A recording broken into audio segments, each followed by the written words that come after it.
MZ세대 많이 들어보셨죠? 이 유행을 주도하는 청년층의 기업과 브랜드들의 관심이 집중되는 것은 어떻게 보면 자연스러운 일이죠.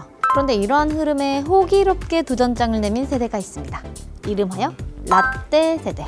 오늘 제가 발라드릴 빨간 약은 연령대별 영양제 추천 3탄 40대, 50대 중장년층에 대한 이야기입니다. 내가 라떼 세대에 해당된다 하시는 분들 어떠신가요? 이 직장에서는 아래 위로 눈칫밥 먹고 가정에서도 커가는 자녀들을 바라보며 고민이 많아지는 시기가 아닐까 싶은데요. 거기에다가 고지혈증, 고혈압, 당뇨 등 각종 질병의 위기가 직접적으로 다가오는 시기. 중장년층에게 이 혈관 건강에 대한 문제는 떼놓을 수 없는 문제입니다. 이 암과 함께 중년 성인에게 높은 비율로 찾아오는 질환이 바로 심장과 뇌혈관 질환인데요. 이 평소 특별한 증상을 보이지 않기 때문에 방치를 하다가 큰 문제로 이어지는 경우를 흔치 않게 볼 수 있습니다. 그래서 특별히 이 40, 50대 중장년층 영양제 편에서는 혈관 건강에 관련된 영양제를 소개해드리려 합니다. 몸이 허한 것 같아, 고기를 좀 먹을까? 라는 생각이 드신다면 코엔자임 Q10을 챙기셔야 할 때입니다. 나이가 들수록 영양 상태가 불안정하거나 이 비타민과 미네랄의 부족을 느끼게 되면 코엔자임 합성은 떨어지게 됩니다.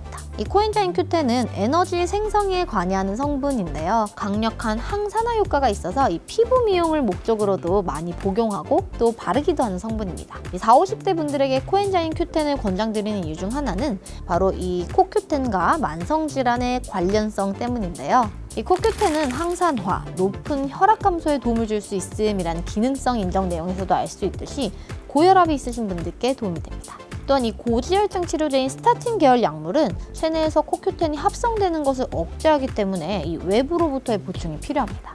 따라서 장기간 만성질환을 앓고 계신 분이라면 특히나 코큐텐을 챙겨 드시는 게 도움이 되겠죠? 요즘 삶에 낙이 없어. 뭘 해도 재미가 없어. 나 혹시 갱년기? 이 30대부터 호르몬 지수가 떨어지기 시작하면서 40, 50대에 주로 찾아오는 갱년기. 갱년기는 여성의 전유물이라고 생각했지만 남성 역시도 갱년기 증상을 느낄 수 있습니다.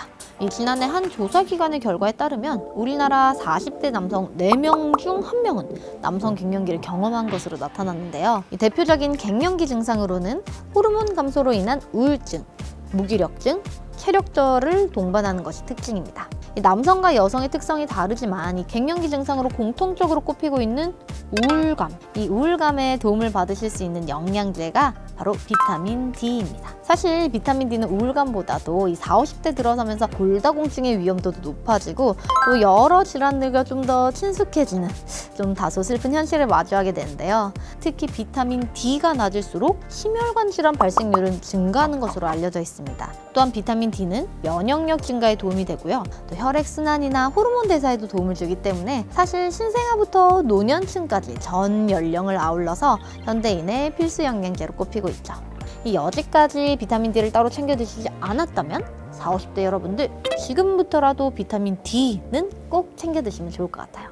네, 20, 30대 추천 영양제로도 소개드렸던 오메가3 이 40, 50대에서도 추천 건강템인데요. 40, 50대에서는 혈행 개선과 중성지방 수치 정상화 그리고 항염증 작용을 목표로 복용하는 경우가 많습니다. 이 오메가3는 기름 성분이니만큼 좋은 제품을 고르는 것도 중요하지만 산패되지 않게 잘 보관하는 것 역시도 중요합니다. 따라서 하나씩 개별 포장된 PTP 형태의 제품, 병에 들어있다면 차광이 잘 되고 한 병의 알수가 좀 적은 소포장 제품이 복용기간 동안의 산패를 최소화할 수 있다는 점 기억하시면 좋겠습니다. 그리고 이 오메가3 복용 시 중요한 포인트 한 가지는 바로 복용 시간인데요. 이 오메가3는 식사 중 혹은 식사 직후에 복용하는 것이 훨씬 흡수가 잘 되고 이 위장장애도 적다는 사실. 신체 곳곳이 삐걱거리고 말을 듣지 않는 시기. 이 지병으로 인해 의약품을 드시는 중년층 분들도 많이 계시죠? 혹시 내가 먹고 있는 약과 영양제를 같이 먹게 되면 건강에 이상이 생기지는 않을지 좀 우려가 되시는 경우도 많으실 텐데요. 오메가3의 경우 피를 묽게 하는 작용을 하기 때문에 이 이부프로펜과 같은 엔세이드 계열 진통제나 아스피린 그리고 은행잎 추출물처럼 혈액을 묽게 하는 다른 약물들과 함께 복용하는 경우에는 멍이 좀 쉽게 든다던가 코피가 잦다거나 하는 좀 출혈 경량이 늘어나진 않는지를 주의 깊게 관찰하는 것이 필요합니다. 이 비타민 D의 경우는 지용성 비타민으로서 오메가3처럼 식후 복용이 권장됩니다. 비타민 D는 칼슘 흡수를 도와주는 작용이 있어서 칼슘과 궁합이 좋은 영양제로 말씀드렸는데요. 뭐든지 과유불급, 너무 고용량을 복용하는 경우에는 고칼슘 혈증을 유발할 수 있기 때문에 적절한 용량을 복용하는 것이 중요하겠습니다. 건강한 100세 시대를 맞이하고 싶은 마음에 이 운동과 식이요법, 건강기능식품을 잘 챙기는 것도 중요하지만 정말 내 몸에 필요한 성분인지를 알고 필요한 만큼만 챙기는 그런 센스가 필요할 것 같습니다. 제가 오늘 발라드리는 빨간 약, 연령대별 영양제 추천 3판, 40, 50대 중장년생 스토리가 끝났습니다. 이 라이프 스타일이 다른 만큼 연령대별로 챙겨야 할 영양분도 조금씩 다른데요. 이 주위 소중한 사람들의 건강을 함께 챙길 수 있도록 연령대별 권장 영양제 다른 편들도 놓치지 마세요. 그럼 지금까지 김정은 약사였습니다. 오늘 더 건강하세요.